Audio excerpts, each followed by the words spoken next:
content is for informational and educational purposes only. You should not construe any such information or other material as legal, tax, investment, financial, or other advice. Nothing contained here constitutes a solicitation, recommendation, endorsement, or offer to buy or sell any securities or other financial instruments whatsoever by Draper Gorin Blockchain, aka DGB, the presenter, or other associated parties for the content being provided. Please do your own due diligence and seek proper counsel. Gentlemen. Boom. I was too distracted retweeting stuff on my phone to realize that the intro was done. The intro is long enough, I think, because the whole point is to give people time to come in, but a part of me feels like it's too short. Like, we should add like extra countdowns and things to give people more time. I don't know, but there are people. I think what you're looking for is a notification to you to say that, hey, you're about to go live. Pay attention. That's right. Well, I also, though, am not great at scheduling them all in advance. Sorry, I'm getting messages because I sent the link to a few different people. So awesome. We should, when we do book things in advance, set it up so that everyone can be told in advance, throw it in our newsletter, all that stuff. But the point of this week is that we really have no point. It's kind of a holiday week. We're hanging out. Mike, have you been on here since you've been officially a DGB family member? First time. All right. So for those of you who don't know Mike, he's been a part of the extended family for a long time. We met originally through Kevin, and Kevin is a part of the family. And you've been a part of the crew, but now you're officially a part of the team, and that's awesome. Do you want to give people your background and stuff a little bit? Yeah, I guess I should. I haven't updated my resume online in a while. Let's see. So the most relevant bits, I would say, I worked in corporate finance for quite a long time, through some ups and downs in that industry. Then took an opportunity to join a blockchain startup. During that time, I met Alon. Then I did some very degen Ethereum consulting that I'm not going to get into the details of at the moment, but maybe a story for another time. It is definitely spicy and degen. And eventually Alon and I found a way that we could work together. So here I am.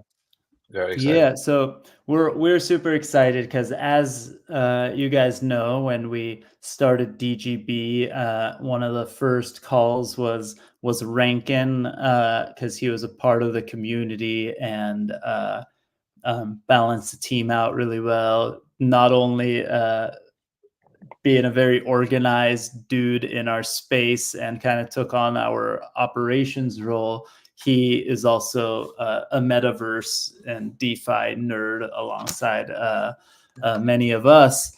And similarly, when we wanted to bring on board a CTO, a full-time, more technical member of the team, we reached out to our community, and Mike is that guy. And what's funny is thinking back, like how many years and stuff, we like knew each other just online and messaging each other. I think that one of the first things that I got random help online with Mike was maybe even trying to think if it was when I did the WordPress plugin. I didn't need a lot of help on that one though, because it was pretty basic and I used Totals API. But did I bug you to help me on that, or was it mostly like random Tezos things? I think I honestly don't remember the WordPress thing. Yeah, because this would have been a while ago, and I don't remember what I had for breakfast this morning. But the Tezos stuff, yeah, that I definitely remember. Yeah, I think for that matter, Rankin here, I think he also wanted additional musical talent. What? That's right. But, well, Alon was saying that he wanted someone from the community, someone organized, and I'm like, needs more musical talent. I needed somebody who could imitate Kermit the Frog's voice and sing at the same time. And there was, you know, Opening. out of the 18 people that fit that perfectly, Rankin was the only one with metaverse experience. So that's why he got that. Yes, you know, we were joking before we went live that maybe we need a theme song for Punk Ape Strong or something silly. Actually, you know what's funny is that Actually, if we do this whole metaverse thing, we were talking about Dogami earlier today, and we could get our collective dogs to be like backup dancers and stuff like that. Oh, you know, I did. I got to see if I can find that. But I on the Dogami dogs are really cool 3D characters. And on one of my Punk Ape Strong videos, where like I made like a whole little scene where he was like at a campfire kind of thing, playing his acoustic guitar, and I was able to get the 3D files from Dogami as much as you want, Mike. I even had it like animated, like the dog was running around his feet and stuff. Like I think we could get the 3D files and do some fun stuff. That would be a great idea. I was actually playing just the other day with Roblox, of course, with my kids. And I did a tutorial over the weekend. I'm trying to see if I can share the window, or let's see, share window. Yeah, I did a tutorial on with Blender. Can you guys see my screen? I don't know if it's wow. Nice. Excellent. Nice. How do I zoom out of this? Or, I don't know. All right. I did this with Punk Ape Strong, then I added the guitar in later because I didn't know how to import the guitar in, because I still don't actually know how to do the Blender stuff properly. But it's pretty rad. You know how you zoom in? You get $1,000 3D mouse. You get what? You get $1,000 3D mouse if you want to zoom in. That's like a lot of parts. Yeah, I did the tutorial on just how to rotate certain parts. I don't know if I'm still in that mode. All right, you got to forward me that tutorial if you found one, because I got to watch it. Somebody in the ape community did it. I'll figure out. I think I got out of the proper mode for posing it, and now I don't know what to do. Yeah, there was a couple months ago. I was trying to figure that out, but if you found a new video on that, let me share that. All right, so to bring it back to the Kermit the Frog, ChatGPT, I've been working with it a little bit as we were talking. I think I've got a few lines. All right. So here's all to the fellow Pepes and crypto frogs out there. Frogs love DeFi. It's a brand new tune. We're staking our bags under the moon. From ponds to pools, we're making a splash. In the digital world, we don't need that cash. Hopping along with a gleam in our eye. Swapping and staking under the blue sky. Frogs and tokens, that's how we play. Minting those NFTs both night and day. All right, there you go. Oh, I think we should iterate on it. Love it. I was trying to make Punk Ape Strong shake his head, but I didn't know how. There we go. That was great. That was very good. And like Raiden said, we can iterate. There's some work to be done. Between I won't quit my day job. Well, this is your day job. That's what I try to tell my kids. I go, when people ask you what your dad does for a living, say he plays with cartoons on the internet. I mean, honestly, that's a better description than what you actually do. Like this is something they can visualize. Yeah, that's what I'm saying. Plus, you start to explain all the details, and then it gets very confusing. And the fact that we do so many companies and so many things, it gets even more confusing, right? Everybody's got to have a metaverse voice. Metaverse. I don't change my voice for it. I feel like, I can't do voices. Every single voice turns into like a cross between like Southern California Hispanic-y voice mixed with my parents' heavy Israeli accent. Like every single, no matter where I start, that's where it goes every time I try to do a voice. It's kind of just like where I grew up, right? Like I can't keep the funny voices going. So I just do the cartoons and have my own voice. I don't know. I don't know. I'm kind of liking this cross-chain metaverse thing. Maybe we should do it. Cross-chain metaverse thing. Well, because Dagami is on what, Polygon these days? Yeah, they're on Polygon. So well, we have a bunch of Switch. Polygon's getting ready to go through the Switch right now. To where? What? Well, they're getting off of Matic, and they're going from the Matic token to the Pol token. Oh, really? I don't know anything about it. I noticed Coinbase was throwing some things up there going, hey, while this is going on, we're not going to allow with any withdrawals. So, realize Polygon's going to be frozen for a little bit of time. I'm not sure the exact date, but I know it's happening around now because I saw some alerts. Or it's happening around now or sometime soon because I saw some alerts on that. Yeah, apparently, I saw something about that. Your Matic, if your Matic is already on Polygon, you'll be fine. It'll be automatically converted to Pol. But if your Matic is somewhere else, like on Ethereum or something like that, you may have to migrate. If you're already in the staking pools supporting the chain, that will automatically switch. But if you just have Matic sitting in a wallet, you may end up having to migrate it. Are they actually migrating, or is it just rebranding, like renaming the token? Because if it's on Ethereum today, it says you can upgrade, so there's some kind of like bridge thing. But if it's on Polygon, it's just rebranded. It's just rebranded. Yes, pretty much. Gotcha. Interesting. Things to know. That's the hard part about not being in crypto is if like you look away for a few months, you come back, you're like, what happened to this token? Like what migrating? I mean, to be fair, you could have those same feelings if you don't pay attention for like an hour. Yeah, sometimes. Like NFT drop. An NFT just didn't drop.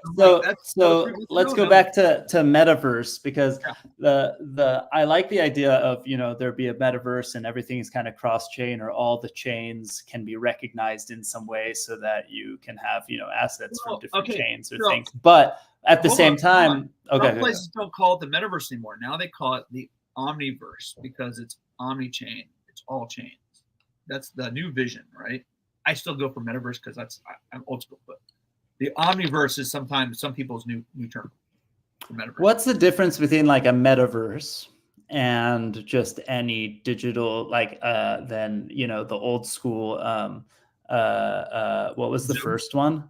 No, the first one that was like from MySpace days that still exists. Second Life. Second Life. Like, what's the difference between a metaverse and Second Life, or a metaverse and Roblox? Like, does Roblox count as a metaverse? I guess. I don't know. I like the idea of the concept of digital ownership, but that's like the modern evolution of a metaverse to me is digital ownership. Like, I like Second Life. I checked it out. I remember checking it out a long time ago. Never got into it. But this whole idea of ownership, that I could actually own something and take with me, was cool because, like, it's like, okay, I have this little cool building and I have this stuff in the Second Life, but like, it's stuck in the game. So is everything else. I mean, you feel like it's not, but it is. No, but the thing is, it's like I thought it was really cool with Decentraland. That like, okay, I got this cool Decentraland hat and shirt, and now it's actually in my wallet. I can like detach my wallet and still see, hey, it's still there. Even though I'm not in the game, I still own it and I still have access to it. Yeah. Like, I might be able to use it when I'm in the game, but hey, at least I can take it with me and I have it in my inventory of stuff in collection. Yeah, and technically, like, I made the Punk Ape Strong hats, remember, for Decentraland, and we airdropped them to everyone and all that. Technically, if we made a new metaverse called All the Chains, or what did you put, Mike? All the chains. All the chains. All the chains. By the way, remember when we were joking about real world assets, and then I think, did I buy them? I'm pretty sure I did, but somebody could steal this idea. It's fine. I bought all of the domain names for real fake assets because I thought that would be pretty funny. And then I thought we could make real fake.world, real fake, money, real fake everything, right? And that would be our metaverse brand. I mean, real fake.money. that should be a DeFi platform. Well, somebody pitch us. I got the domain name, and we'll work on it together. Do I have that domain name? I think I do. Oh, maybe I don't. Wait, realfake.money. Oh yeah, it says GoDaddy, so it might be in my account. I'll double check. So the real use case for metaverse and DeFi and crypto is hoarders. The biggest problem with hoarding is you run out of space. The blockchain is the perfect place to hoard because digital assets, you can keep as many as you want in a wallet and you don't run out of space. The perfect hoarding tool. Just if you're into did me discussing domain names instantly make you think about hoarding? Well, no, it was perhaps you buying a dozen of them. Yes. So I own realfake.life, realfake.money, and realfake.world. Let's start building RFAs. Yeah. Let's start building some real fake assets, friends. Come on. Just with magical internet money. I've got a lot of real fake assets. Well, okay, going back to the all chains and things like that, where I was going with it, right, is that does the metaverse part have to be on chain, or can that be not on chain, but the assets can be on chain? Or maybe, what about this, right?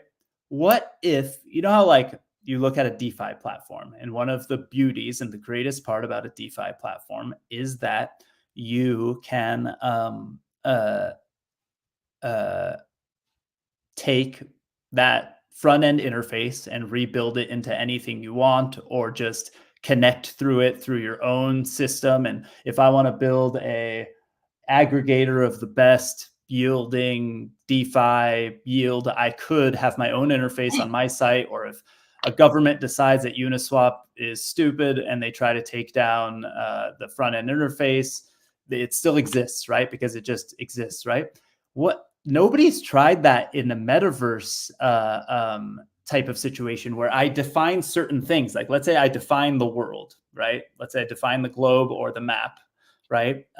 And I define the size based on certain things per plot of land or whatever.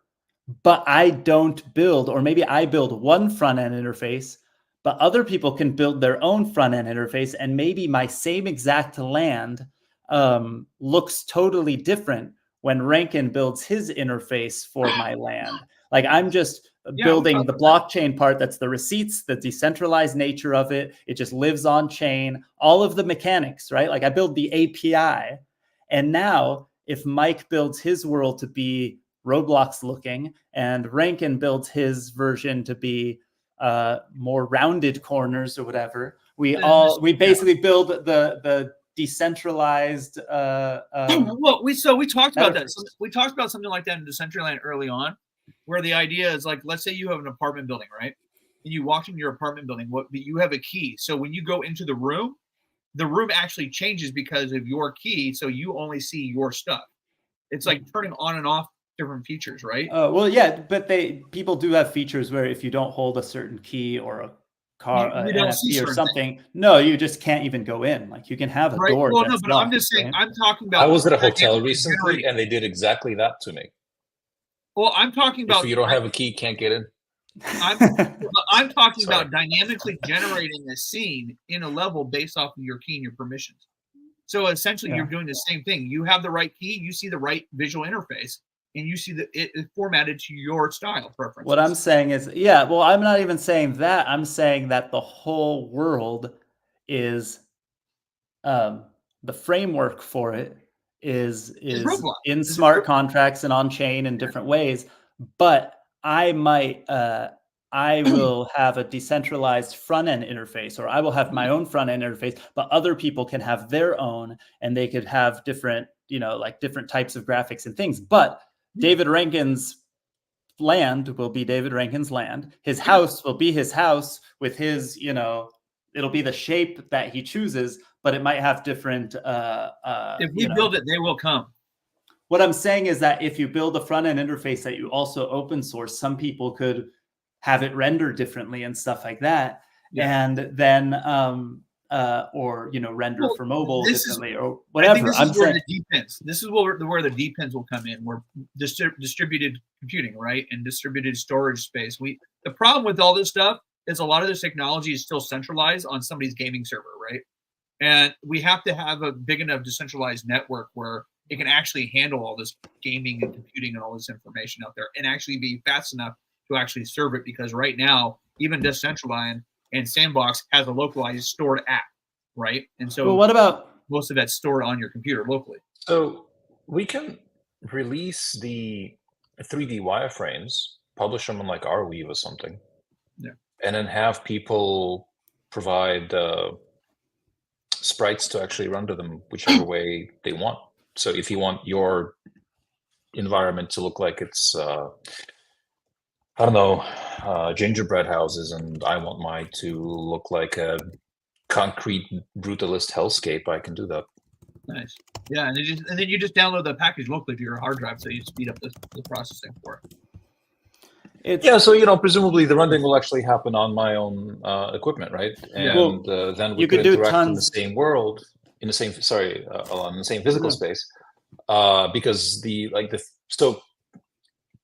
wireframes, probably the physics definitions should be shared, but then all the textures can be local. Yeah. Well, that's what I'm thinking too. And you could, probably do most things in browser, but if somebody wants something to be more whatever, they could also have, desktop apps that connect to it too. If you need it's not necessary. It's kind of pointless. No, I just think that pretty soon the browser is going to be the only application. I think so too. Well, here's the thing though. Almost is. As we're saying this out loud. Yeah. Is there any meaningful usage of, other than like Second Life, those old school ones, metaverses that are like open worlds like that? Is there any real,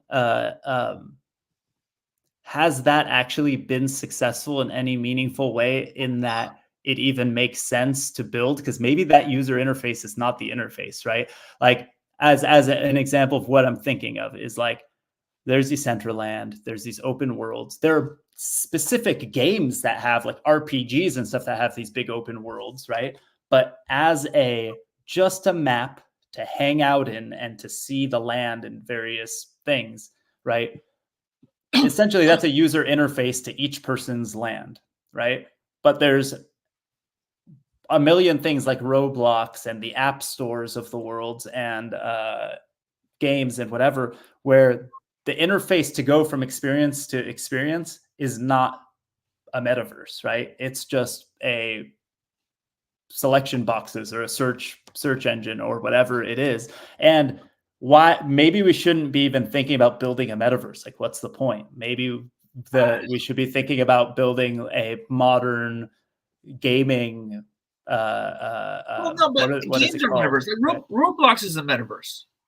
Yes, but there isn't. What I'm saying is to get from the Punk Ape Strong experience to it should be seamless. You should be able to go from one metaverse to another. Okay, but from game to game, you're not walking around a map trying to find Mike's land or your land or whatever. You're just clicking. Come on, it's games. You teleport between meaningful locations. So should there be a even metaverse in the idea that we're thinking about, where you even own land and things like that? Maybe just everyone builds in their own experience. Yes, because I'm a capitalist.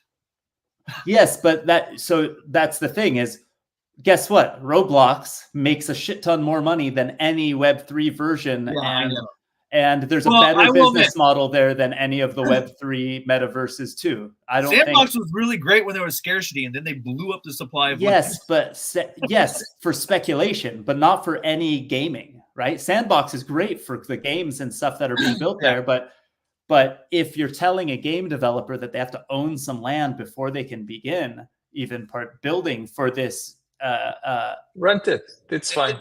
I'll own it. They can borrow it from me. Exactly. That's what I'm saying, is that there maybe borrowing. Or I'm mostly kidding. I do think ownership makes sense, and for that matter, really to drive adoption, the scarcity of land probably shouldn't be a thing.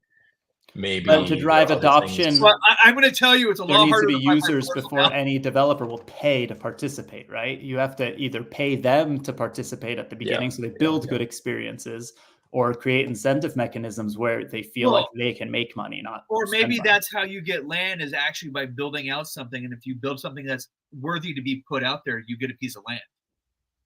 Well, no, part of what makes Roblox amazing is all of these shitty games that we probably wouldn't think would make the cut, but are very addicting and good.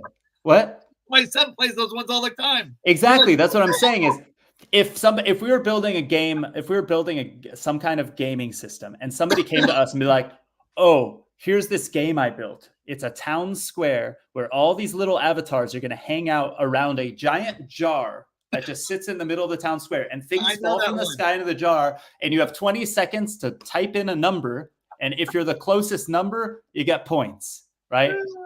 That's it. That's the whole game. And it's going to be glitchy. It's not going to work very well, but your kids are going to randomly go in there in between playing games and guess a few times and spend time in there.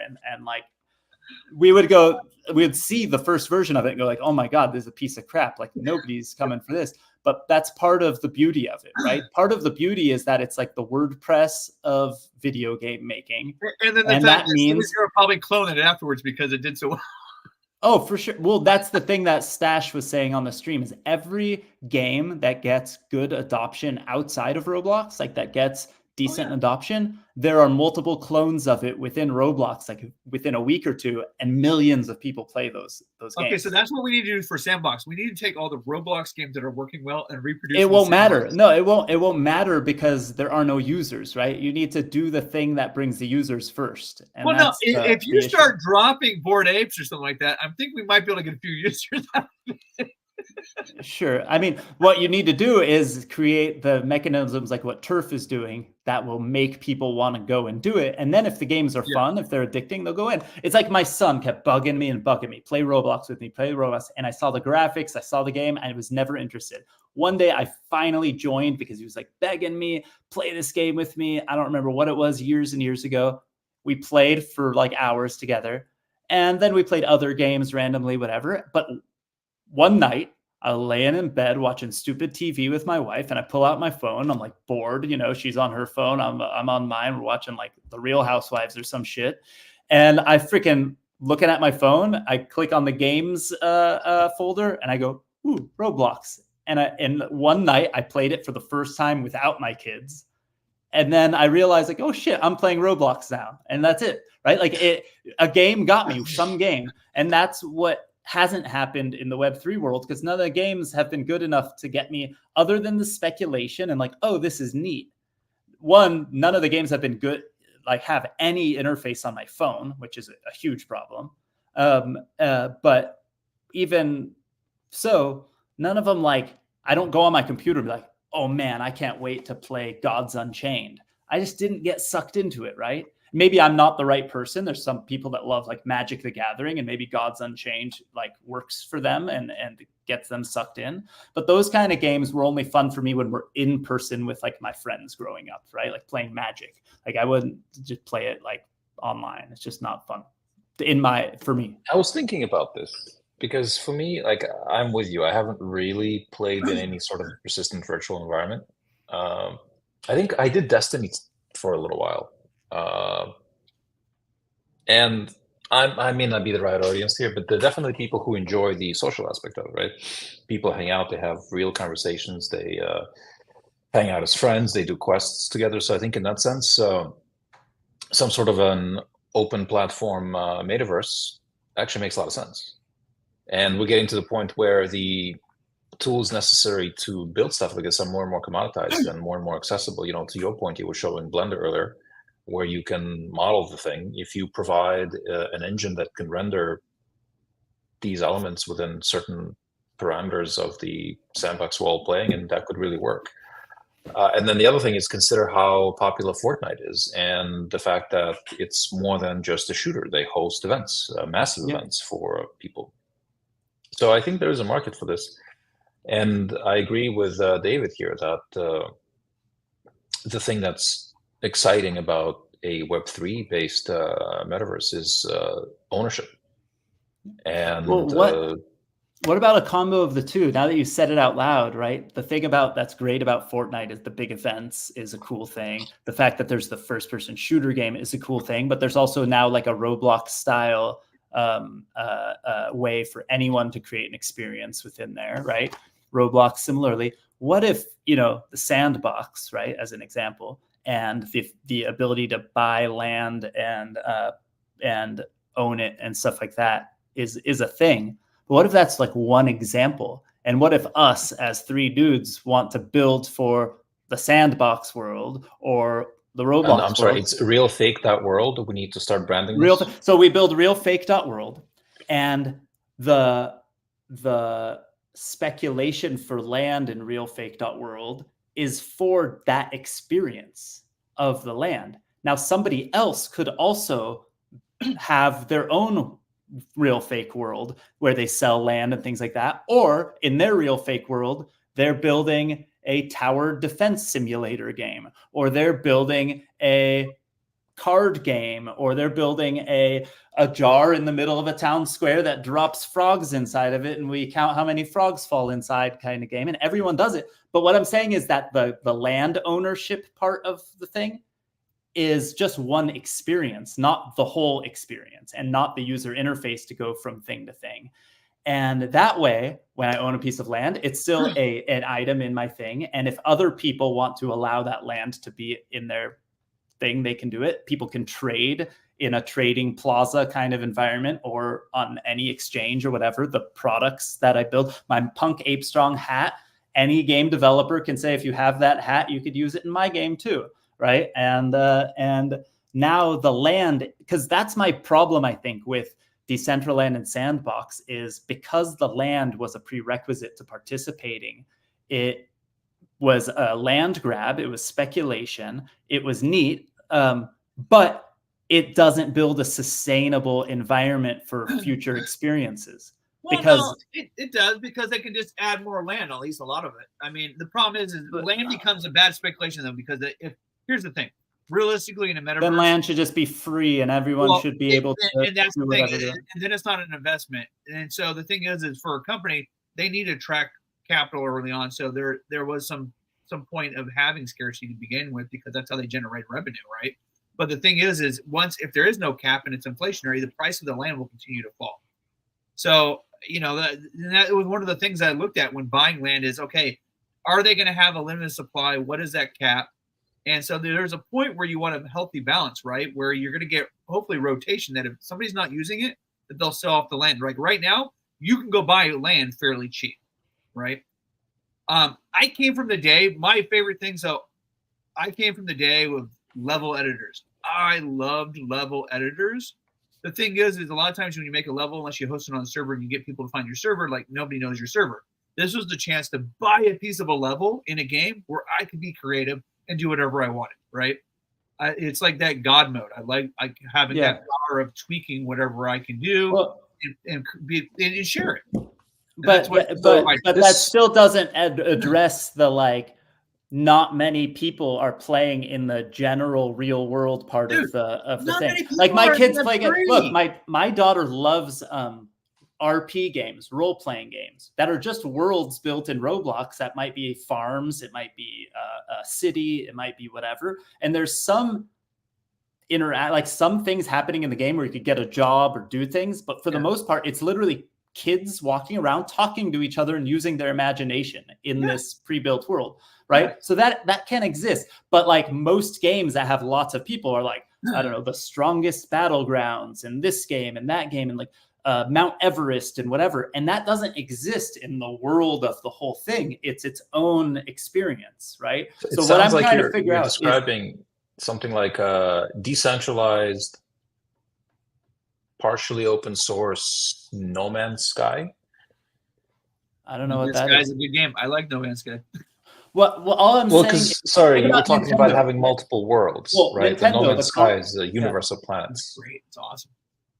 Okay, I got to check that one out. But I'm thinking from conceptually, right? Nintendo, a Nintendo existed. Let's think of the original Nintendo, right? You have the console, and now you buy the cartridges and the games and the whatever, right?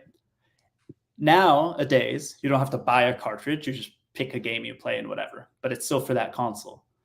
Instead of a console, right? Roblox exists, and it is the version, a modern version of Nintendo, if you want to think of it as like the high level. What are you playing? I'm playing a Nintendo game. I'm playing a Roblox game. Now, instead of it being so gatekept just from the technological standpoint of building and having to integrate with this stuff, back in the day with the consoles, it was harder because not only did you have to make a game, you have to have all of the ways in which to build these games and deal with them and all this stuff, and then manufacture the games and get them distributed and all that stuff. It got easier and easier and easier. And now in the Roblox world, it's so easy. Pretty much anyone can start building it and do it, right? And the game quality, there's a lot of bad quality, whatever, but we need a what I think is a Web3 version so that in every game, or not, right, people can choose to, if in-game gems or currencies or things exist and items exist, they could exist. Hopefully, like out of the box, there's very simple ways for them to actually be digital items that can be moved from game to game or traded between player to player and stuff like that, and build that kind of environment so anyone can do whatever they want. Because us three may never in a million years go, ooh, this particular type of game is going to be our favorite game or whatever. But it doesn't matter, right? Like other people need to build their ridiculous games and find their audience and see and whatever and build this world. I don't know. Or maybe Roblox just will need to enable support for this stuff at some point, but it's going to be much harder for them to do it than anyone else. But it's going to be much harder for anyone to get the number of users and people, because what's crazy is people kind of thought Fortnite was the next Roblox, and it kind of is in many ways, but Roblox is still growing and growing faster than Fortnite too. And millions of concurrent users daily. And it's, so users is one thing, but for me to get excited to build something on a third-party platform, like, yeah, unless I'm specifically interested in commercializing something, like if I want to do something for myself, like as a hobby, I'm going to invest my own, nights and weekends into the thing, I would want it to be open source or like open in some sense, at least. So in this way, at least from my line of reasoning, Web3 fits really well here. And the more advanced this stuff gets, the further along we get into the technology tree of our civilization, if you will, all this stuff becomes easier to make. So like David was saying earlier, you used to have these level editors that would ship with your games, and now that doesn't happen, but there's no great reason for that. People just lock their experiences to platforms.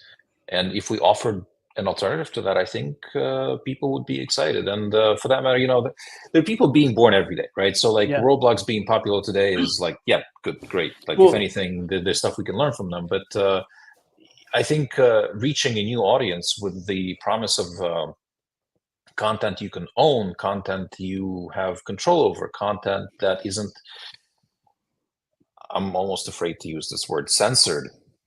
Yeah. Where it opens opportunities to censor in a better way. So what I'm going to say is everyone, it's uncensored, unfiltered in many ways, but we can have an interface that's filtered with all the white listed experiences or whatever. Or parents can say, you know what, I don't like I remember my kids saying, oh, I can't play Tower of Hell because I'm on the screen, I'm playing with this friend, and they were on like a Tower of Hell is just an obstacle game. It's an obby game, right? There's nothing actually scary or bad about it other than the word hell is in the name. No devils. And one of the friends wasn't allowed to play it because of that, right? And they were on a Zoom call together. Well, because this was like COVID times, right? And they were on Zoom calls playing games together.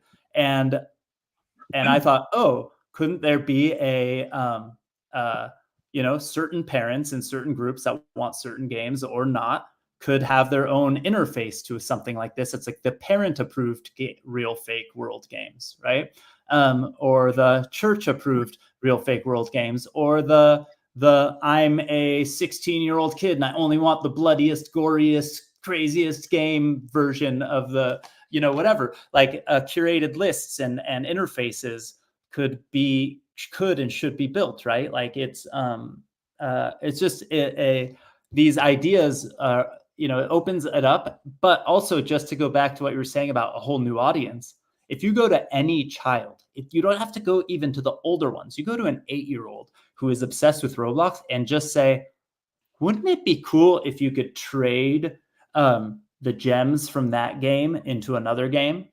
Or say something like that, they will, like, their eyes will bulge and they'll be like, it's so unfair. I got all these gems in this game and then I stopped playing this game, and I bet people would buy it, and they go nuts because they know that the things they have in certain games are valuable, but they might not play that game anymore or whatever. And they get angry about the time they spent or the money they spent to get these things, and now they can't do anything with them, or the game decided to change the way they work. And like whatever it is, so that's exactly my point, right? And they're going to graduate. World enables all this stuff. The other thing, sorry, you mentioned bloody, and a thought popped into my head. I logged into my PSN account the other day, and I was looking for something to play, and Mortal Kombat came across my screen. And I already have Tekken. And like it's decent, but Mortal Kombat is just so bloody, and with the graphics these days, it's wow, it's impressive. But that's not what I wanted to say. Have you looked at Blue Sky and how they implemented decentralized moderation? I think they are really demonstrating in very tangible ways how decentralized communities can thrive. Very impressive work. We should be, by the way, DGB needs to be on Blue Sky. So. We should set that up. So I'm not volunteering to be the social media manager by any means, but yes. My favorite game, or one of my favorite games, is Rust, and I threw in the chat. There is a Rust server, or orangem.art, I guess, who also afforded it. They are doing Rust, and they've integrated Bitcoin into Rust. Now, I believe to me it's sacrilege to go spend my Bitcoin, especially in a gaming environment. But apparently, like, you can use your Bitcoin to buy weapons in the game or earn Bitcoin playing the game, Rust. And I personally would prefer if it was like something like Ethereum or some other coin I don't mind wasting.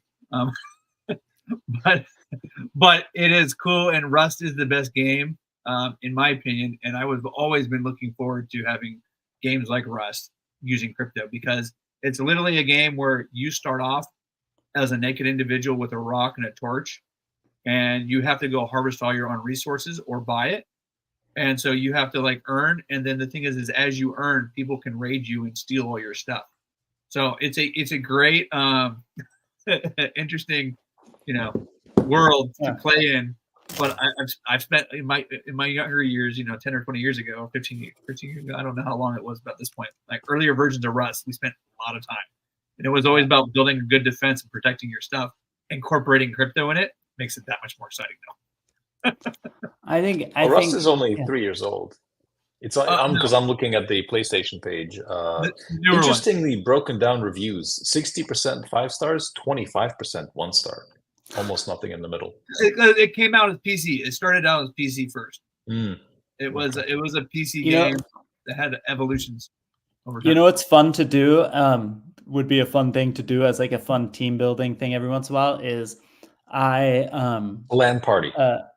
That would be cool. We should find we should. I was thinking I've been doing this randomly with my kids when they get bored with certain games, or when I feel like playing something and they're like, let's play a board game, and they say something that I'm not into playing at that moment. I'll say, let's play Nintendo, and I just have an emulator set up on my son's laptop and a controller connected to it that's like a PlayStation controller. But I actually my favorite things to play actually are right now regular just NES games, the original Nintendo games.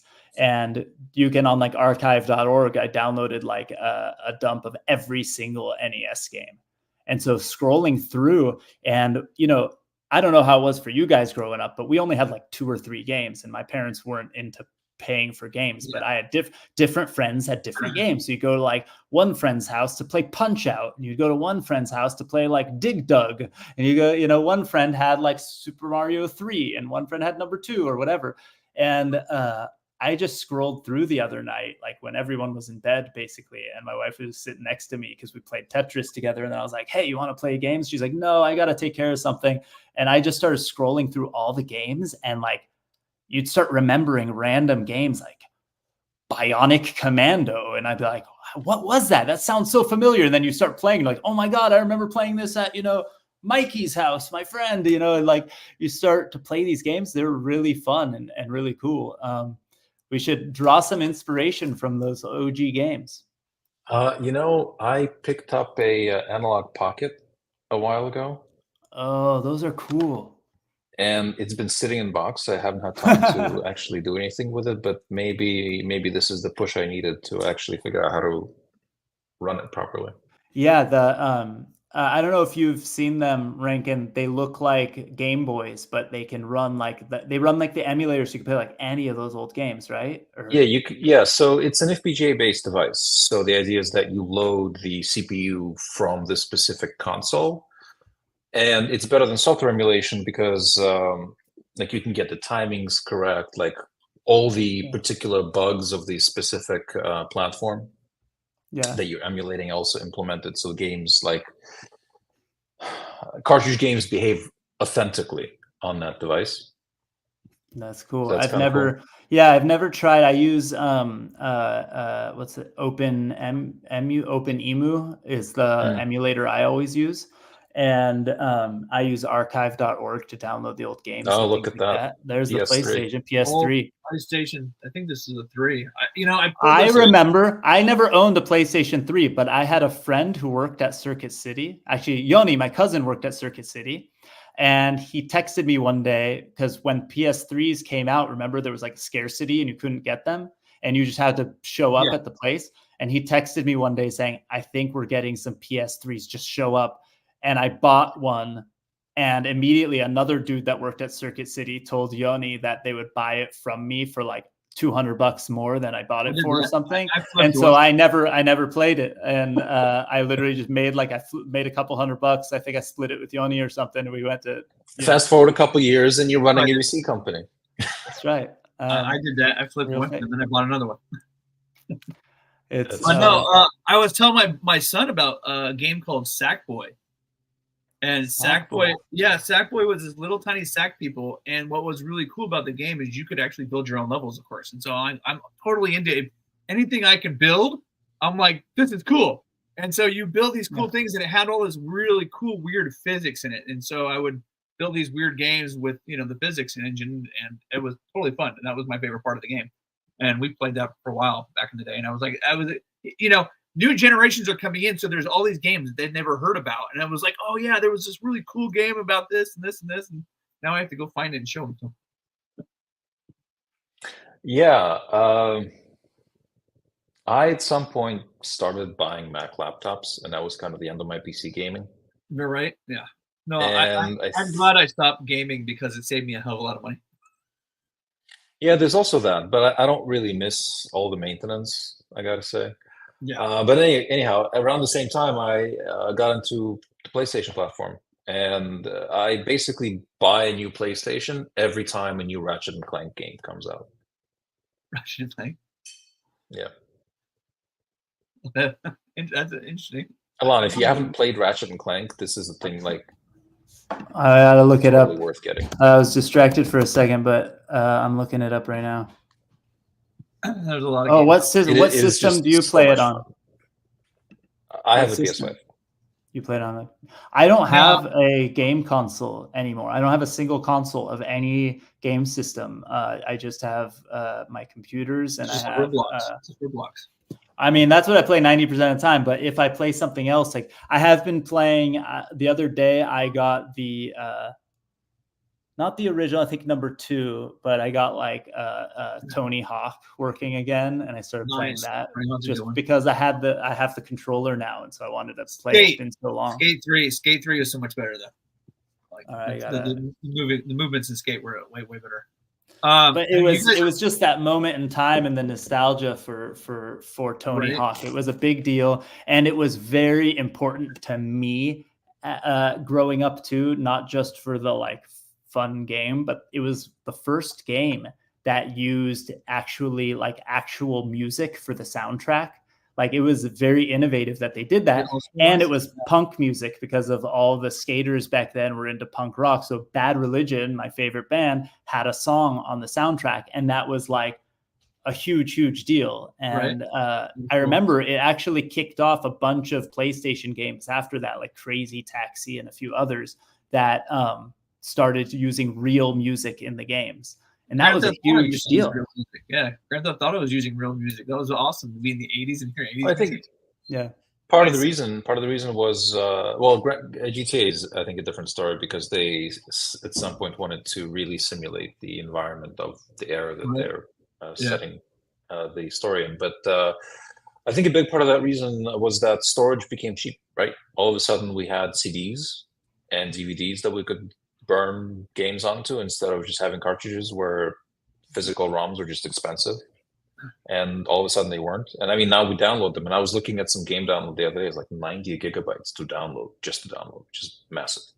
Yeah. So that's crazy. That's probably that was also the thing. Before. You look at the dumps of the Nintendo games, and it's like maybe tens of megabytes for every single NES game, and then it jumps up on Super Nintendo, and then to N64 it starts to be huge, and then you get into the PlayStation games, and then it's hundreds of megabytes per game, and then even into the gigabytes at a certain point, once they got into the DVDs versus just the burned CDs, which is just crazy. But it also takes me back to the argument that, like, to people like us who grew up with crappy graphics and the graphics ratcheted it up and got better, graphics are crazy important. But to most kids, the graphics aren't that important, because they don't care much about the graphics. They care about the gameplay and different things like that. Or at least, not that the graphics aren't as important. It's not as important to be hyper realistic. Like, to us, you want your game to work. You want your game to work and not have bugs. Well, I take it back. Some bugs are fun to exploit intentionally, but you want your game to generally work. Yeah, I don't know. It's just, to us, it was so important. Like, jumping. Remember, like, when GoldenEye came out, that was considered great graphics for like the first-person shooter game. And now you look at GoldenEye from Nintendo 64, and you see the graphics, and it's like, I remember this being good. Like, it's not.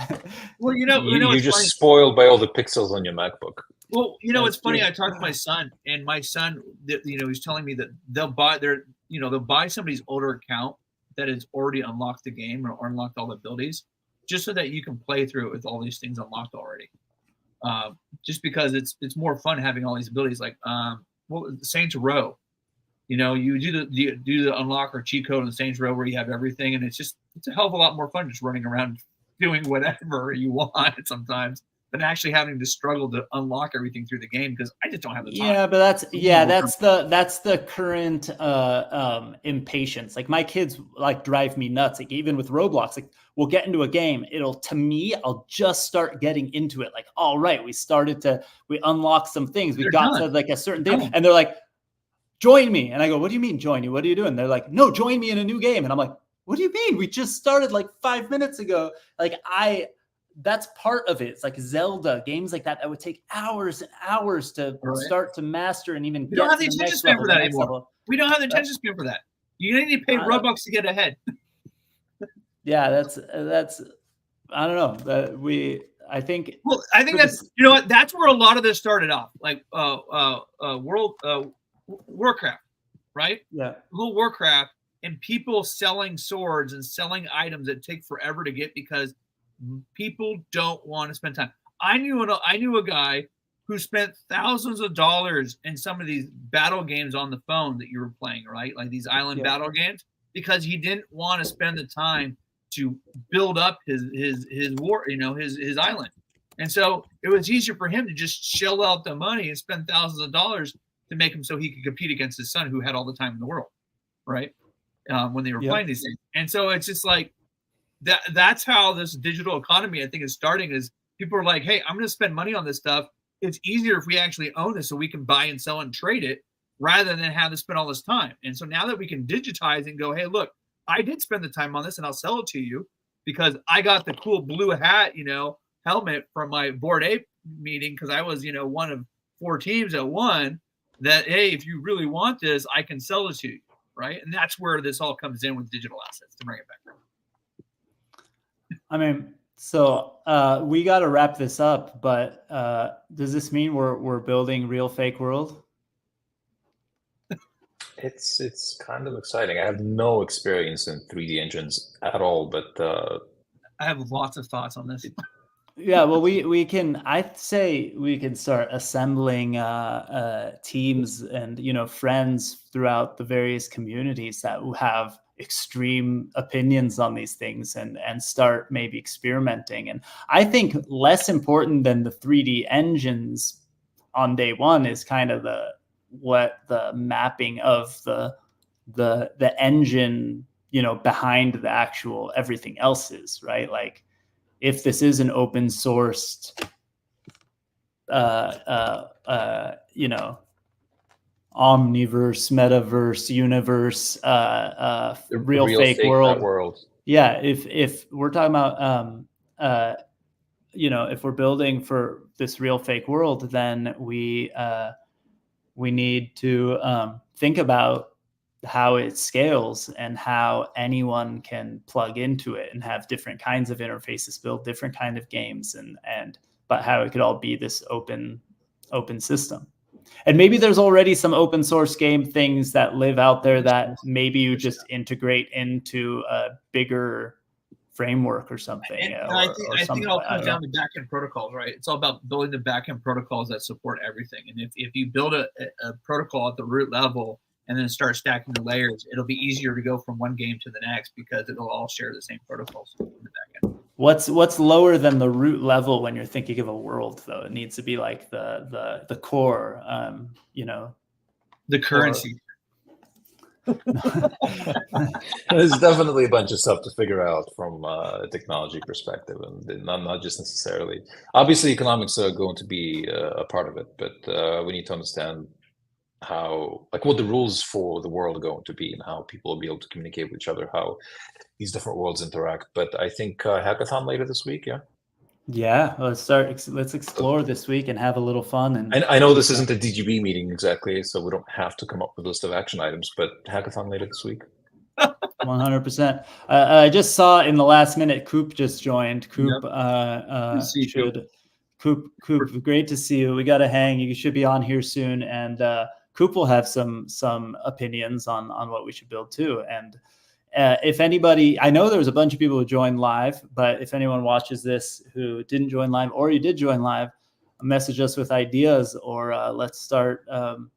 We should just, we have some of the game companies now that we're having on regularly. We talked about Dogami earlier, and Turf, and then talking to Stash, and all these different people that are in our family, but extended family. We have the whole community of people, and we have some of the building blocks, but also I think it could be a lot of fun, and it could be something huge, and it could be really rad. So I say let's try to make like at least one stream a month, even though we end up talking about it kind of regularly, even on the other streams, devoted to this kind of thing, and start internally hacking some of these ideas. Because it's gonna be interesting, because I believe SEC has given a Wells notice to OpenSea.